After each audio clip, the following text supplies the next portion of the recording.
Santíssimo Deus, Pai de nosso Senhor e Salvador Jesus Cristo, Pai de misericórdia, damos graças pelo reino de Teu Filho, pelo qual tu subjugaste todas as nações. Pedimos, Senhor, avance o Teu reino no Brasil e Uberlândia, que todos os inimigos de Cristo venham se render a Ele como único e suficiente Salvador. No nome dele nós oramos. Amém. Nós vimos aqui que Deus, o Pai Todo-Poderoso, instituiu o reino por meio de seu Filho Jesus Cristo, e por meio desse reino ele chama todas as nações a o servirem através da mediação de seu Filho Jesus Cristo. Todos os povos, todas as línguas, Deus quer ser adorado pelo mundo inteiro, através de seu Filho Jesus, o Filho do homem prometido em Daniel. Se você parar para pensar como que o cristianismo é verdadeiramente vasto, universal, como nós confessamos no Credo dos Apóstolos, creio na Igreja Universal. Qual a importância disso? É crer em Daniel 7. Quando você diz, creio na Igreja Universal, está dizendo, creio em Daniel 7. E, aliás, eu comecei nas primeiras palestras falando que todas as profecias bíblicas tinham relação com os pontos da aliança abrâmica. E um dos pontos da aliança abrâmica era: em ti serão benditas todas as nações da terra. E Daniel confirma isso. Todas as nações vindo servir Jesus. Pensa só nisso. Jesus é o que pregou em uma região tão pequena da terra. Ele é adorado em Uberlândia. Ele é adorado no Rio Grande do Sul, ele é adorado em português, em espanhol, em inglês, em todos os tipos de idioma. Existem índios no Brasil, de várias tribos, adorando Jesus. Os esquimós, sabe os esquimós que vivem lá nas terras frias, geladas? A maioria deles se identificam como cristãos e adoradores de Jesus. Você vai para ilhas remotas, no fim do mundo, você vai encontrar igreja. Você vai para a Antártica, continente Antártico, não existe nem morador na Antártica, só pesquisador. Mas tem igreja, inclusive igrejas reformadas na Antártica, com gente adorando Jesus. Há evidência mais clara do que essa, de que as profecias de Daniel vêm se cumprindo, a pedra se tornando uma grande montanha, enchendo toda a terra. E continua a encher. Cada vez que alguém é batizado, é alguém sendo incorporado oficialmente a este corpo universal de todas as nações. E nós vamos agora ver as profecias de Daniel sobre Jesus em Daniel 9. Nós já cobrimos quase o livro de Daniel inteiro. Já falei de Daniel 2, 5, 7, 8, 9. Já falei do 11, do 12. Nós vimos os 4 reinos de Daniel: Babilônia, Medo-Persa, Grécia e Roma. Nós vimos que o Senhor instituiu o seu reino no tempo do Império Romano. E agora nós vamos ver com mais precisão que o tempo da vinda de Cristo ao mundo foi profetizada de forma muito precisa. Então vamos ver Daniel 9. No ano 1º de Dário, filho de Assuero, da linhagem dos Medos, o qual foi constituído rei sobre os reinos dos caldeus, no 1º ano do seu reinado, eu, Daniel, entendi pelos livros que o número de anos de que falara o Senhor ao profeta Jeremias, e que haviam de cumprir-se as desolações de Jerusalém, era de 70 anos. Para aí. Então nós vemos aqui que esse grande servo de Deus, Daniel, embora ele recebesse revelações proféticas reais, poderosas, profundas, ele não deixava de ler a Bíblia. Eu conheço uns falsos profetas aí que se dizem profeta verdadeiro, mas eles não querem saber de Bíblia. Daniel queria. Daniel lia a Bíblia. Ele não falava assim, não, eu tenho contato aqui direto com Deus, então não preciso ler a Bíblia. Você vê que ele estava lendo a Bíblia, e especificamente o livro de seu irmão em Cristo, Jeremias. E lendo o livro de Jeremias, ele se deu conta daquela profecia que nós já falamos aqui, do período de tempo em que Israel seria subjugado pela Babilônia. E ao ver essa profecia, Daniel viu que o tempo estava próximo, já estava prestes a acontecer, e a partir daí, Daniel começou a orar a Deus, verso 3. E eu dirigi o meu rosto ao Senhor Deus, para o buscar com oração e súplicas, com jejum, saco e sino. Presta atenção numa coisa aqui. Veja que Daniel está orando sobre algo que já estava profetizado. E isso prova que a predestinação não anula a oração.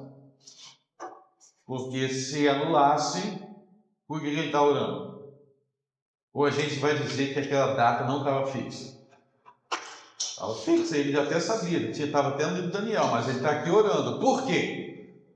Porque, na verdade, a oração não faria sentido se não houvesse predestinação.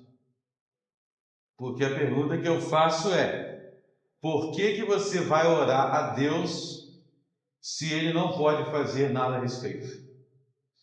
Ou sendo mais específico, por que você vai orar a Deus se ele não controla tudo? Eu oro a Deus porque ele tem controle sobre todas as coisas, por isso que eu oro. Agora, se você falar assim para mim, Reverendo Frank Brito, para poder, aquele patrão lá, aquele chefe daquela empresa, ele tem Deus não interfere no arbítrio dele. Deus não pode interferir no arbítrio do homem. Bom, se Deus não pode interferir no arbítrio do homem, na vontade do homem, então para que eu vou orar para Deus me dar aquele emprego? Porque para Deus me dar aquele emprego, ele tem que fazer o chefe gostar de mim. E tem que fazer o chefe querer me contratar. Então, o único motivo que você tem para orar é o motivo de Daniel. Porque Deus que tem controle de todas as nações, todos os povos, ele inclina o coração do rei para onde ele quer, e por isso ele podia direcionar a mente de Ciro para poder dizer, passou 70 anos, é agora. E é por isso que Daniel ora, porque ele tem um Deus soberano que controla tudo e controlava o coração de Ciro para fazer o que estava escrito séculos antes, dar fim ao cativeiro. Então Daniel começa a orar, e Daniel, aqui nós vemos nesse texto, que Daniel não era somente um leitor da Bíblia, mas Daniel formulava as suas orações com base na Bíblia. Guarda isso, não se esqueça. Daniel formulava as palavras das suas orações com base na Bíblia. Olha só a oração de Daniel. E orei ao Senhor meu Deus e confessei e disse, Senhor, Deus grande e tremendo, que guardas a aliança e a misericórdia para com os que te amam e guardam os teus mandamentos. Pecamos e cometemos iniquidades e procedemos impiamente e fomos rebeldes, apartando-nos dos teus mandamentos e dos teus juízos. E não demos ouvidos aos teus servos, os profetas, que em teu nome falaram aos nossos reis, aos nossos príncipes e a nossos pais, como também a todo o povo da terra, etc, etc, etc. Se você ler a oração de Daniel, é o tempo todo fazendo referência a fatos bíblicos, a mandamentos bíblicos, às alianças bíblicas. O tempo todo na oração ele faz referência a isso. Você tem que aprender a orar igual Daniel. Orar biblicamente. Deus, eu queria muito ter uma Ferrari para eu, uma oração fazendo muita referência a promessas bíblicas. Você tem que conhecer as promessas bíblicas. Você tem que conhecer as alianças bíblicas para ser aceito por Deus. Deus só aceita um tipo de oração. Só tem um tipo. É a oração que é feita no Espírito. Se você orar na carne, Deus não vai te ouvir. Para Deus te ouvir, você tem que orar no Espírito. E orar no Espírito é orar com as palavras de Jesus, que começa em Gênesis e termina em Apocalipse, em seu coração. Aí é a oração que Deus ouve e atende. E aqui Daniel estava orando e confessando a Deus, usando categorias bíblicas de pensamentos, palavras bíblicas, terminologias bíblicas, fazendo referência às promessas bíblicas. E aí ele foi atendido. Deus atendeu a oração de Daniel e a gente vai ver a resposta à oração de Daniel a partir do verso 20. A partir do verso 20, estando eu ainda falando e orando e confessando o meu pecado e o pecado do meu povo Israel e lançando a minha súplica perante a face do Senhor, meu Deus, pelo monte santo do meu Deus. Está vendo aí, ó? Pelo monte santo do meu Deus, no final do verso 20. Ele estava orando por várias coisas. Ó, meu pecado, o pecado do meu povo, ou seja, intercedendo por outras pessoas. Importante, você interceder por outras pessoas. Lançando e pelo monte santo do meu Deus. O que era o monte santo? Ele está se referindo ao monte do templo. Existia templo de pé nessa época? Não, porque ele tinha sido destruído por Nabucodonosor, rei da Babilônia. Então não tinha, então ele estava orando para Deus reconstruir.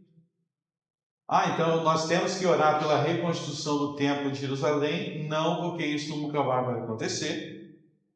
Você tem que orar pela edificação do novo templo, que é a igreja.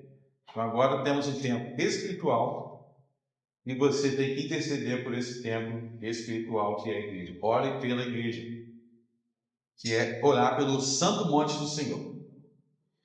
Então aí o anjo, ele vai receber a resposta do anjo Gabriel, e o anjo Gabriel vai falar sobre o Cristo.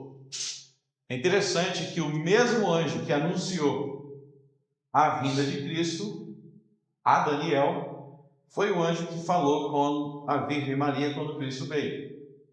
Então Deus deu a missão para Gabriel, primeiro Daniel, e quando o assunto foi o mesmo, Daniel foi até a Virgem Maria e falou: é agora que o Cristo vai nascer.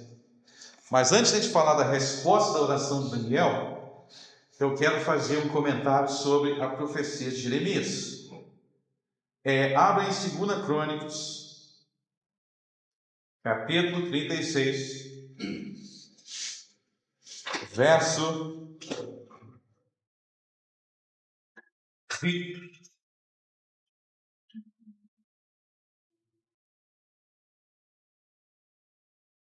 E os que escaparam da espada levou para a Babilônia, e fizeram-se servos dele e de seus filhos até ao tempo do reino da Pérsia, para que se cumprisse a palavra do Senhor pela boca de Jeremias, até que a terra se agradasse dos seus sábados. Todos os dias da assolação repousou, até que os 70 anos se cumpriram. Ok? 70 anos, viu aí? Então, perceba que 2 Crônicas, ao fazer referência à profecia de Jeremias, sobre esse período de 70 anos, ele vai falar que nesses 70 anos a terra estava descansando. Descansando. Bom, a palavra descanso. Descanso no hebraico é a palavra Shabbat, que é de onde nós temos a palavra sábado. Por isso que ele diz no verso 21, até que a terra se agradasse dos seus sábados. Então a terra tinha que ter sábados.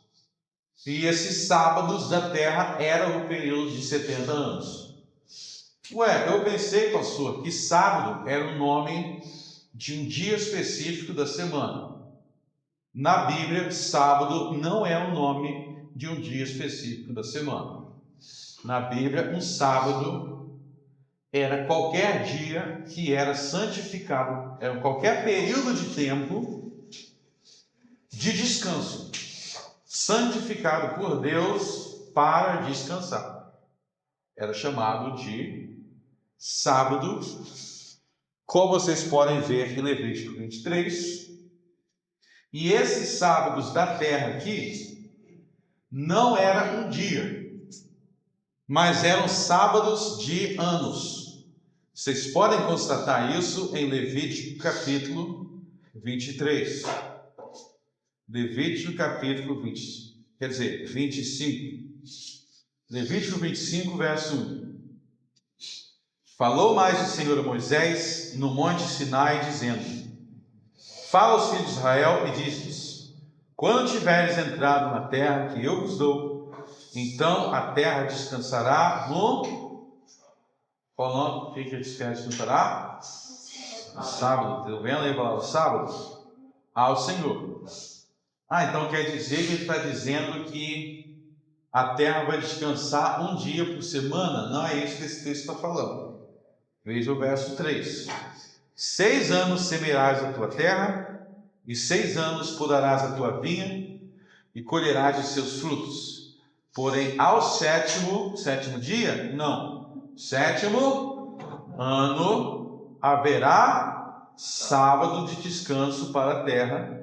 Um sábado ao Senhor não semearás o teu campo, nem podarás a tua vinha. Então, esse sábado aí de Levítico 25 era um sábado de um ano, que depois de 6 anos, eles tinham que passar um ano inteiro deixando a terra descansar.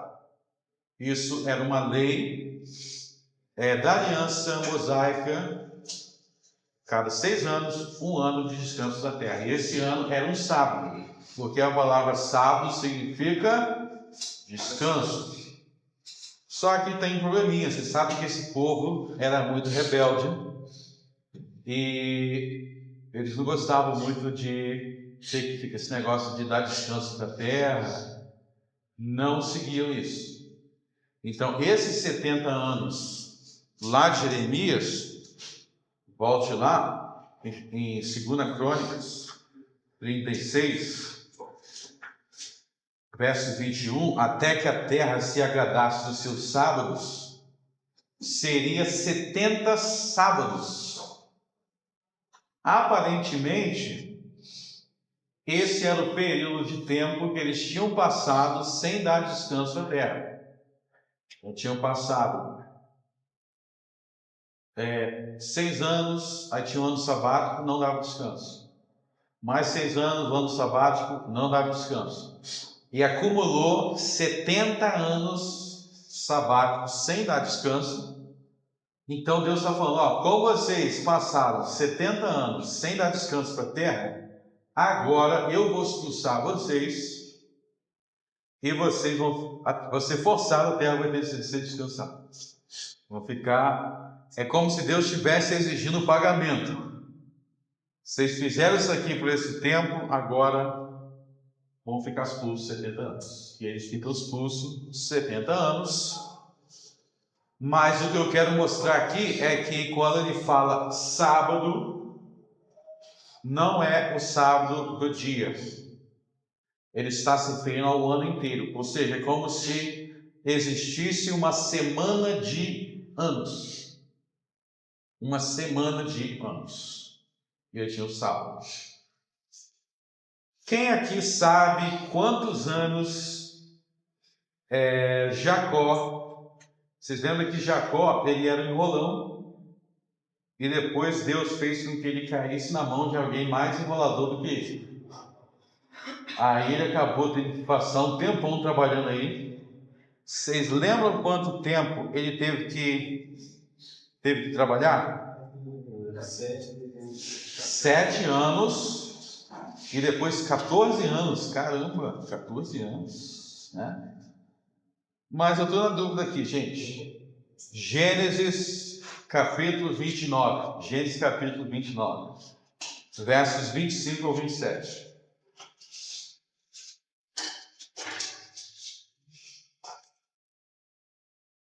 E aconteceu que pela manhã viu que era Lia, pelo que disse a Labão: por que me fizeste isso? Não tenho servido por Raquel? Por que então me enganaste? E disse Labão: não se faz assim no nosso lugar, que a menor se dê antes da primogênita. O que diz no verso 27? Cumpre a semana 10ª. Ué, não era 7 anos? Aí está dizendo que foi só uma semana. 7 dias. Ou não? Essa semana aí não é uma semana de dias, é uma semana de anos. Igual a semana de anos do Levítico 25, que é 6 anos e tem um sábado. A palavra semana aí, no hebraico, é a palavra, ao literal, é 7, é a palavra 7. Então, como se ele dissesse, cumpre os 7. E aí poderia ser 7 anos, 7 dias, no hebraico é assim. Ok? Então, volte lá para Daniel 9. Então, lá em Daniel 9, esses 70 anos aí eram referentes às semanas de anos. Agora vamos ler a resposta do anjo à oração de Daniel. Novamente, Daniel estava orando por aquilo que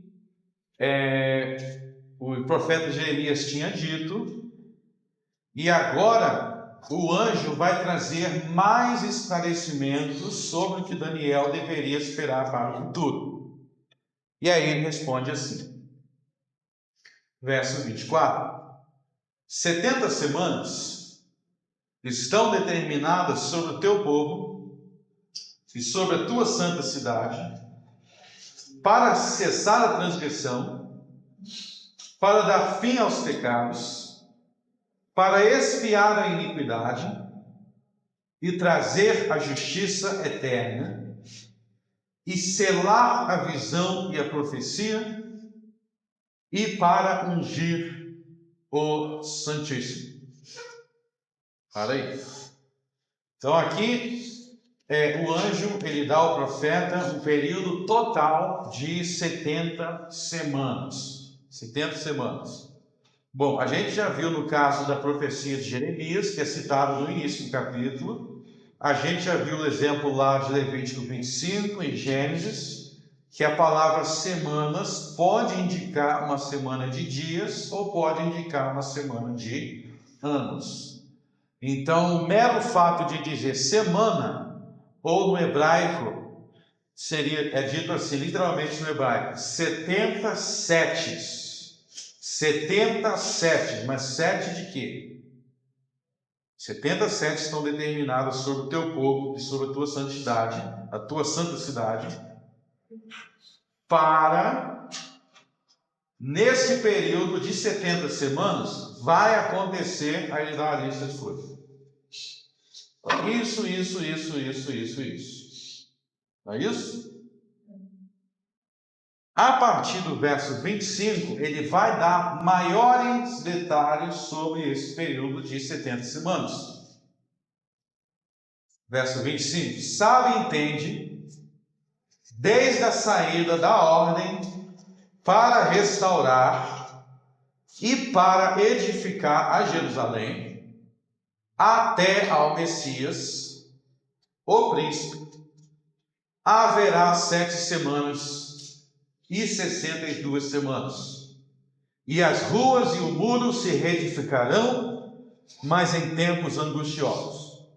Como é que estava Jerusalém nessa época? Estava destruída. Então ele está falando que desde a saída da ordem para restaurar e para edificar a Jerusalém até ao Messias haveria 7 semanas e 62 semanas, que dá quanto? 69. Você tem que perguntar, isso aí é semanas, então ele está te dando uma data para o Messias. Ele está te dando uma data para o Messias. E a pergunta é, de novo, essas semanas são de dias ou são de anos? É a questão. Bom, se foram de dias, então não se cumpriu. Porque 69 semanas de dias, um ano tem 52 semanas. Então teria que o Messias vir mais ou menos um ano e pouquinho depois. Não aconteceu. Mas como já vimos, não temos razão nenhuma para acreditar que era semana de dias, até porque no contexto, ao falar das profecias de Daniel, quer dizer, de Jeremias, ele faz referência ao conceito de semana de anos. E se são semanas de anos, então, vamos lá. 7 semanas mais 62 semanas igual a 69 semanas. 69 semanas de anos. Dá quantos anos? 483 anos. E o período total é de 70 semanas, que então dá 490 anos.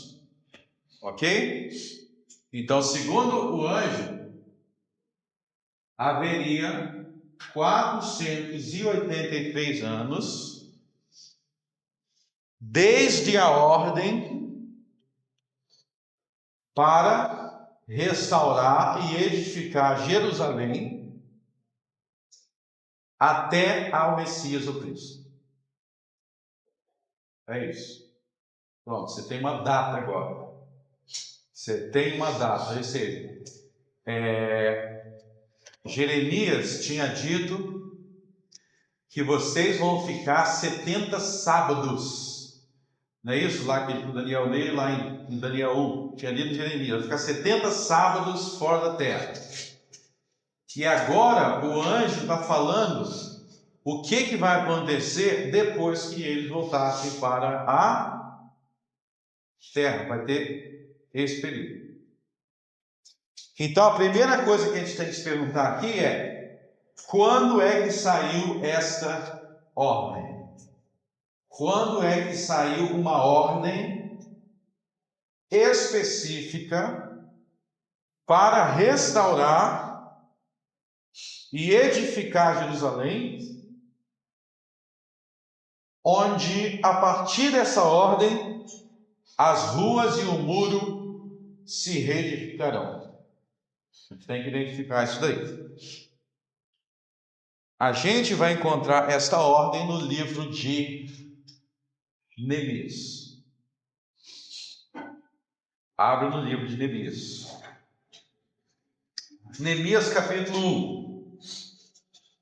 As palavras de Neemias, filho de Acalias, e sucedeu no mês de Quisleve, no ano 20º, estando eu em Cisã, a fortaleza, que veio Anani, um de meus irmãos, ele e alguns de Judá, e perguntei-lhes pelos judeus que escaparam e que restaram do cativeiro e acerca de Jerusalém, e disseram-me, os restantes que ficaram do cativeiro lá na província estão em grande miséria e desprezo, e o muro de Jerusalém fendido e as suas portas queimadas a fogo.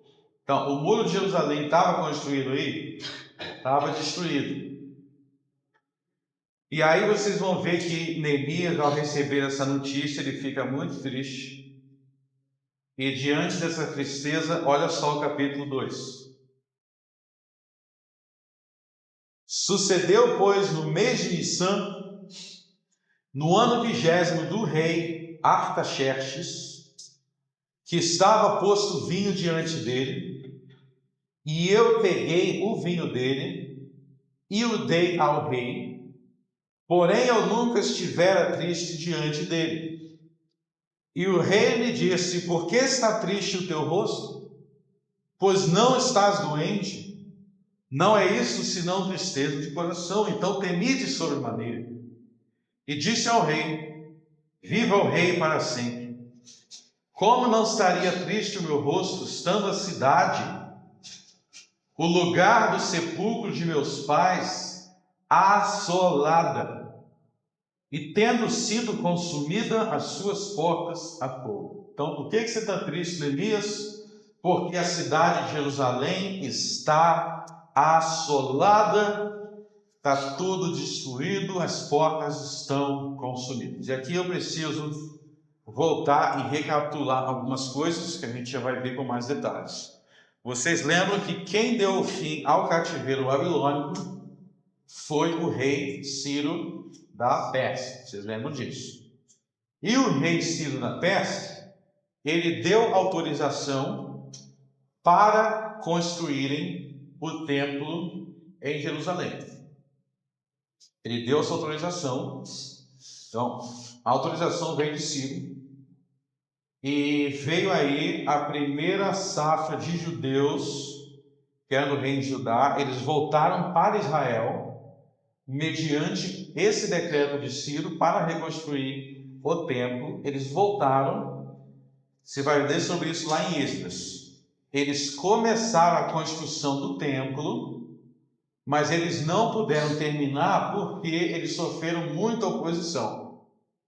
Aí o trabalho parou por diversas décadas, até que Deus mandou os profetas Zacarias e Ageu, os dois livros deles, Zacarias e Ageu, e mandou que o templo voltasse a ser construído. E aí o templo voltou a ser construído e a construção terminou. Só que o que você vai ver a partir daí é que a maioria dos judeus que voltaram, embora eles tenham construído o templo, e embora tenha alguns deles já morando em Jerusalém, você vai ver no livro de Neemias que Jerusalém era uma cidade com pouquíssimas pessoas, a maior parte da cidade estava em estado de destruição, e ficou aquele tempo ali e eles meio que fazendo pouco caso. Então, o retorno do cativeiro foi algo meio triste em alguns sentidos, porque eles tiveram que construir o templo meio assim, na marra, não estava muito afim, mas construíram, mas Jerusalém não voltou a ser habitada como antes. Ciro deu a ordem para construir o templo, mas a gente vai ver em Neemias que Jerusalém não voltou a ser habitada como antes. A maioria morava em outra cidade de Judá, tinha outra cidade que a maioria morava, e embora tenha existido algum tipo de construção ali, não tinha muro e a maior parte da cidade continuava devastada. E essa é a notícia que Neemias está recebendo. Neemias está recebendo: poxa, já tenho templo, mas o negócio não andou muito não. Aí Neemias está triste. E aí que vai vir o verso 5. Olha só o que o verso 5 diz. E disse ao rei: se é do agrado do rei, e se o teu servo é aceito em tua presença, peço-te que me envie a Judá, a cidade do sepulcro dos meus pais, para que eu a reedifique. Então o rei me disse, estando a rainha sentada junto a ele: quanto durará a tua viagem, quanto voltarás? E aprouve ao rei enviar-me, apontando-lhe um certo tempo. Vamos para aí. Então, a partir daí, Neemias ele é enviado para esse trabalho de realmente reconstruir Jerusalém e fazer com que seja novamente restaurada aquela glória que ela tinha antes. Então, o livro de Neemias é o livro inteiro sobre isso. Aí, o que eles vão... Eu não vou ler tudo aqui, claro, mas o que você vai encontrar no livro de Neemias? Eles vão reconstruir o muro, e isso aí vai ser um trabalho com certa oposição, porque tinha gente que não queria que construísse o muro. Deixa eu só dar uma questão aqui sobre a importância do muro. O muro, vocês lembram que naquela época não tinha avião jogando bomba, não tinha nada disso. A guerra era mais no corpo a corpo. Mais no corpo a corpo. Então, a importância do muro era impedir invasores na cidade. Então, se uma cidade não tivesse muro, qualquer exército estrangeiro podia simplesmente chegar ali e invadir. Tanto que, como a gente viu aqui, na guerra judaico-romana, os soldados romanos, eles demoraram 5 meses para conseguir adentrar na cidade, porque tinha esse muro em torno de Jerusalém. E o muro não pensa numa paredinha assim, não. Era para proteger mesmo a nação de invasores. Então, o muro era para proteger a nação de invasores. E como a cidade não tinha muro, quem é que vai querer morar numa cidade dessa? Em qualquer momento, tu não vai querer. Então, a cidade estava devastada. Olha, por exemplo, Neemias 11.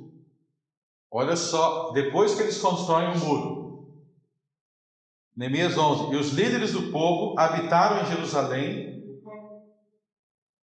porém o restante do povo lançou sorte para tirar um de 10 que habitasse na cidade de Jerusalém, e as 9 partes nas outras cidades.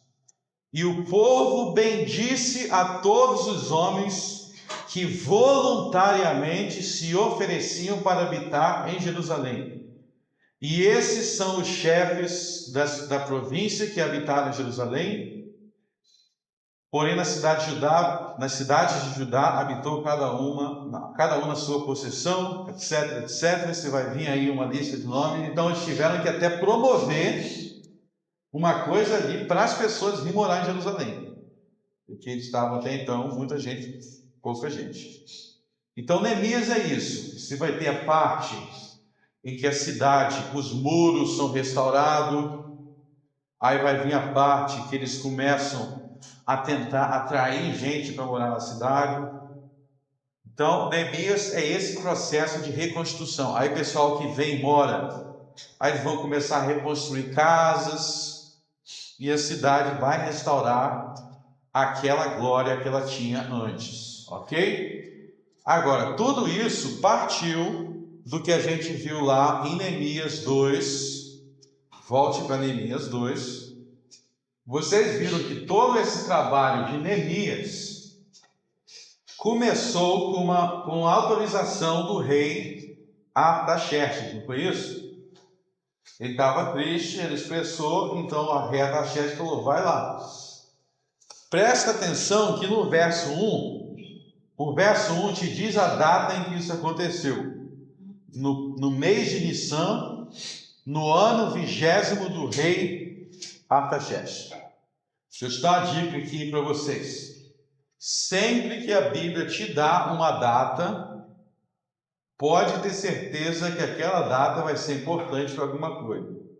Se não fosse importante, a Bíblia não te daria. Quando a Bíblia te dá uma data, nem sempre a Bíblia dá data, né? Às vezes a Bíblia diz assim, aconteceu tal coisa, não diz a data. Ou seja, a data não é importante. Mas quando a Bíblia diz a data, o mês, o ano, preste atenção que vai ser importante. Então, em que ano foi isso daqui? No ano 20º do rei Artaxerxes. No ano 20º do rei Artaxerxes. Lá em Daniel 9, voltando para Daniel 9,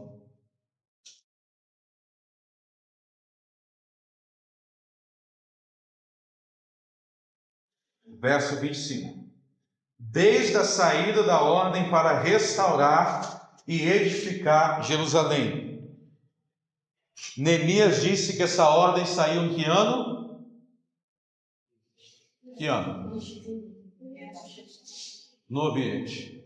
20 do rei. Qual o nome do rei? Que nome bonito. Então, a contagem começa no ano 20 do rei de Neemias. Vamos botar a referência. Neemias 2. Essa é contar. Bom, aí a gente vai ter algumas questões de calendário, porque o calendário que a gente usa, ele não usava naquela época, né? Nosso calendário, a contagem do nosso calendário é baseado não no rei Artaxerxes, mas em outro rei. Nosso calendário também é baseado no rei Jesus. Então, ano de 2017, ano de 2015, ano de 2019, não é baseado nesse rei aqui, é baseado no rei Jesus. Por isso que é antes de Cristo e depois de Cristo. Então a gente precisa ver esse ano desse rei aqui, o que seria no nosso calendário. Bom, o rei Artaxerxes, ele foi rei a partir de 465. 465 foi o início do reino dele. Deixa eu só confirmar aqui. 465. Então, no nosso calendário, não no calendário deles, tá? No nosso calendário, seria no ano de 465 antes de Cristo. Então, no 20º ano dele, seria que ano? 445. A gente está antes de Cristo, então vai diminuindo até chegar no ano 0? Não existe ano 0, tá?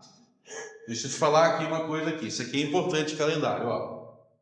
2019. Qual ano vem depois de 2019? 2020. E qual ano vem antes? 2018. Ano 2. No ano 2. Qual ano vem depois? 3. Qual ano vem antes? Qual ano vem antes do 1? Não é 0.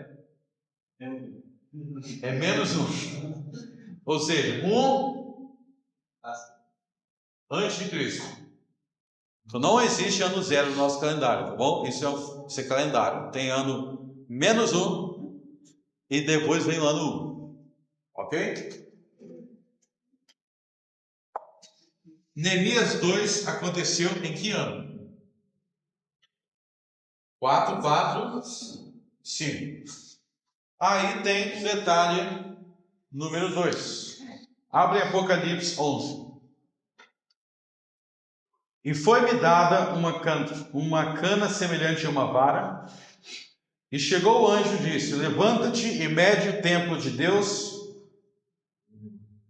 e o altar, e os que nele adoram, e deixa o átrio que está fora do templo, e não o meças, porque foi dado às nações, e pisarão a cidade santa por... Quanto tempo diz aí? 40 meses. E darei poder às minhas 2 testemunhas, e profetizarão por 1260 dias. 1260 dias. 1260 dias dividido por 30. Quanto dá? Tem alguém aí que sabe? 42? 42 meses. Ok? Vocês estão vendo aí que no verso 2 diz 42 meses e no verso 3 diz 1.260 dias? Vocês estão vendo aí, gente? Tá? Então, essa quantidade de dias aqui dá essa quantidade de meses, mas para dar essa quantidade de meses é só se cada mês tiver 30 dias. Todo mês tem 30 dias?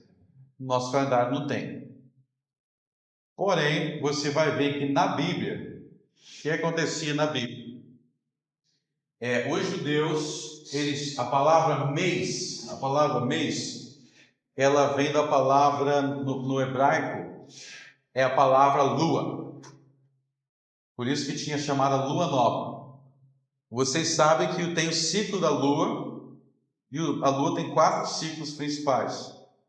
E quanto tempo demora para que a lua passe pelos 4 ciclos? Mais ou menos um mês. No nosso calendário, os meses têm dias fixos. Por exemplo, janeiro sempre tem 31 dias, fevereiro muda, mas os outros meses sempre tem fixo. Só fevereiro pode mudar. Por quê? Porque a gente vive na era que as pessoas colocaram fixo. Mas nas civilizações antigas, os meses eles eram baseados no primeiro dia da lua nova. Então, se o primeiro dia da lua nova fosse hoje, hoje seria o primeiro dia do mês. Seria mais ou menos assim. Quando viu a lua, aí seria o primeiro dia do mês. Ainda tinha um sacrifício que tinha que oferecer a Deus. Então, nas sociedades antigas, a duração de um mês era baseado na lua, no movimento da lua. E é aí que tem essa questão de lua nova na Bíblia. É um conceito importante.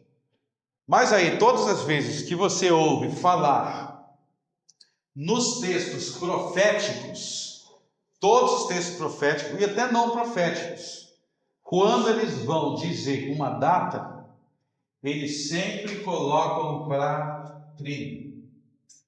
O mês sempre tem 30 como se fosse arredondamento. Porque de repente a lua nova podia demorar, 29 dias e meio. Então, quando eles davam assim uma data, era pressupondo que tinha sempre 30, porque não tinha essa variação. Por isso que 1.260 dias é 42 meses. Você vê isso lá no livro de Gênesis também. Volte lá no livro de Gênesis capítulo 7. Eu não vou fazer todos os cálculos aqui para não ficar muito longo, mas a partir do verso 11 do capítulo 7, ele vai te dar a data no ano 600 da vida de Noé, no mês segundo, aos 17 dias do mês, naquele mesmo dia se romperam as fontes da grande abismo, e as janelas dos céus se abriram. Aí está te dando uma data a partir de Noé. Se você fizer a contagem de todas as datas que vai te dando na narrativa de Noé, faça isso em casa porque eu não quero me estender aqui sobre isso, você vai ver o mesmo padrão de um mês com 30 dias. Ok? Faça em casa os cálculos, não vou fazer aqui, mas a partir de Daniel, Gênesis 7. Por que é importante saber disso? Porque isso vai explicar por que quando a gente vê na Bíblia a questão dos anos, como eles têm essa perspectiva lunar, o ano vai ter 360 dias. O ano vai ter 360 dias, porque os meses vão ter 30 dias. Ok? Um mês com 30 dias, faz os cálculos. 30 vezes 12, dá quanto? Não é 360 não? 360. Eu estou fazendo a prova de matemática aqui, vocês estão... Tá. Ok, então, esse ajuste, hoje a gente tem a visão do ano bem precisa, porque a gente coloca 365 e não sei quantas horas, e não sei quantos minutos. Eles eram as coisas mais no olho. Tá? Apareceu a lua, é o novo mês.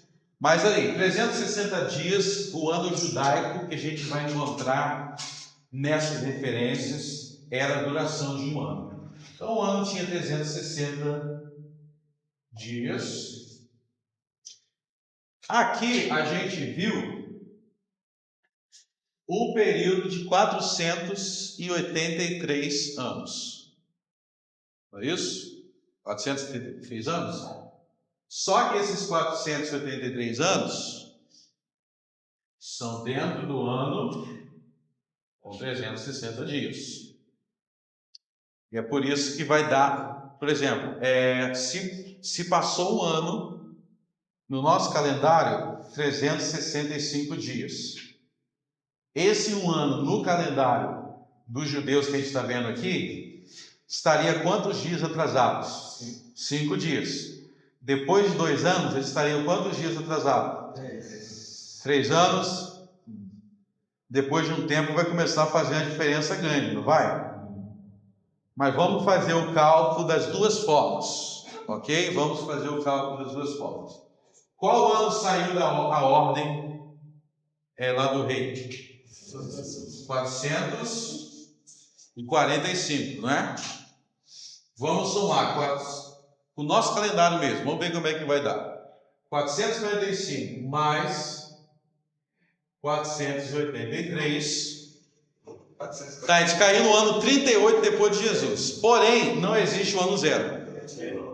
Não existe o ano zero, então tem que ir para 37.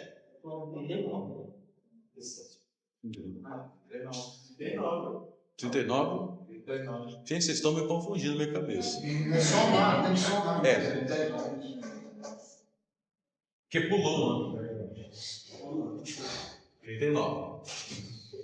Só que tem um probleminha.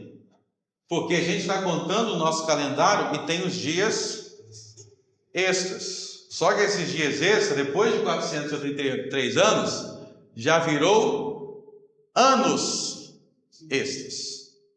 Não dias, anos. Então, 483 anos no calendário de quem estava escrevendo o livro de Daniel. Não é isso? Vamos fazer a diferença. Nesses 483 anos, no nosso calendário, a cada ano tem quantos dias a mais? 5.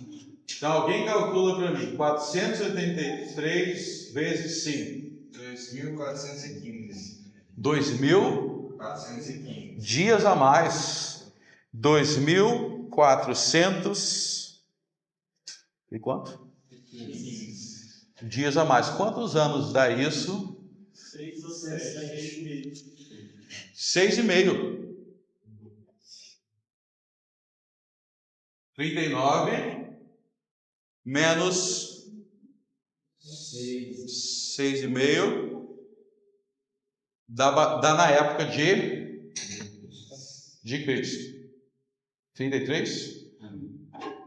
32,5, né? Tem 6,5. 32,5? Bom, já ficou claro, né? Agora, se cai na época de Cristo, porque tem 483 anos de 360 dias, cai na época de Cristo, e aí existe algo, eu não vou entrar em todos os debates aqui, existem alguns debates, se seria no batismo de Cristo, ou se seria na crucificação, porque aí existe um debate sobre o ano exato em que Jesus nasceu. Não vou entrar nisso daqui não. Eu tenho a posição sobre isso por causa do ano que Jesus nasceu, mas eu não vou entrar. Mas de qualquer forma, está claro que mesmo se eu não tivesse levado em consideração o calendário judaico, ia cair naquela época. E você poderia até considerar essa discussão sobre anos. Mas considerando o calendário bíblico, a gente cai numa data perfeitamente exata. Então vamos voltar aqui para Daniel. Vocês lembram que Jesus foi batizado com cerca de 30 anos e o ministério dele durou 3 anos e alguma coisinha. Então a gente fica nessa data aqui. Agora olha só o que Daniel diz. Verso 25 de novo. Sabe e entende, desde a saída da ordem, para restaurar e para edificar a Jerusalém, até o Messias, o príncipe, haverá 7 semanas e 62 semanas. E as ruas e os muros se reedificarão, mas em tempos angustiosos. Por que ele diz 7 semanas e 62 semanas? Por que ele diz logo 69? Porque 7, que dá quantos anos? 49 é aquele período de Neemias, que foi reconstruído, que o povo voltou a morar lá, reconstruiu casa. Então, o período da restauração de Jerusalém é esse período inicial. Mas o total disso é o período até o Messias, que cai aí, que a gente viu aí na década de 30 do primeiro século. E o que vai acontecer depois? Verso 26. E depois das 62 semanas, será cortado o Messias, mas não para si mesmo. Será cortado. O que é cortado? Cortado é a linguagem bíblica muito frequente no Pentateuco para se referir à morte. Será cortado da terra dos viventes, como Isaías 53, é a expressão que Isaías 53 diz. Será cortado da terra dos viventes. E depois da morte do Messias, mas não para si mesmo. Por que a morte do Messias é não para si mesmo? Ele dá sua vida em resgate e salvação dos outros. O que acontece depois da morte do Messias? E o povo do príncipe que há de vir destruirá a cidade e o santuário. Destruirá a cidade e o santuário. Então Daniel está falando que o Messias vai vir nesse período de tempo, nessa época aqui. Depois que ele viesse, ele ia ser morto. E depois, no contexto da morte dele, o templo de Jerusalém e Jerusalém seria destruído de novo. Pergunta: isso aconteceu ou não aconteceu? A gente viu aqui na última aula que foi destruído pelo general Tito. Presta atenção. O povo do príncipe que há de vir destruirá a cidade do santuário. Quem é este povo que destruiria o santuário? É o 4º reino de Daniel 7, que lutou contra Jerusalém, é o Império Romano. Então, o reino que existia no Império Romano, que existia no tempo de Cristo, era o Império Romano, e eles de fato destruíram a cidade e o santuário depois que o Messias veio ao mundo e foi morto, nesse período de tempo. Está compreendido? Para pensar numa coisa. Israel só teve em sua história 3 santuários: de Moisés, de Salomão e depois de Zorobabel, que é lá de Esdras e Neemias. Esse aí é Esdras e Neemias. O de Moisés durou vários séculos. O de Salomão durou vários séculos, o de Zorobabel durou vários séculos. Quais são as chances de um cara, cerca de 500 anos antes, acertar a época em que ia ser destruído? Qual era a chance? E ainda acertar todos esses detalhes sobre quantos reis que existiam e quantos que iam ser abatidos? 3. Qual a chance de alguém acertar isso? Nenhuma, se ele não fosse um profeta. Nenhuma. E ainda fala do Cristo, aí fala que esse Cristo vai ser servido pelo mundo inteiro, Cristo do mundo inteiro. Qual era a chance de um cara dentro de um cativeiro te dizer que o Deus de Israel ia ser adorado no mundo inteiro? Qual era a chance disso? Para ser cético diante desse livro, é muita coincidência alguém chutar isso daqui e acertar tudo assim. Agora, tem um detalhe. O livro de Daniel contém toda essa informação, ele dá toda essa informação, ele te dá nomes, ele te dá datas, ele fala da profecia dos sábados lá de Jeremias, depois ele te dá outra data. Só que para tu enxergar isso aqui, tu tem que estudar. Quando tu estuda, tu fala, caramba, está tudo claro aqui. Ou seja, se tem que estudar, é como se Deus falasse assim, ó, quem for preguiçoso não vai ter essa informação. Tem que ficar refletindo sobre animal, que animal é esse. O seu prêmio é não ter essa informação de forma clara. Agora, se esforçar um pouquinho e juntar as peças, você vai ver que está tudo muito claro. Então, Daniel 9 profetiza o tempo em que Cristo viria ao mundo, e ele profetiza a destruição da cidade santuário e as guerras, que a gente já falou da guerra aqui. Tudo se cumpriu. Só que aí fica a dúvida. Está faltando uma semana, né? Porque a gente foi até 69. E a última semana, o que acontece na última? Vou responder isso na próxima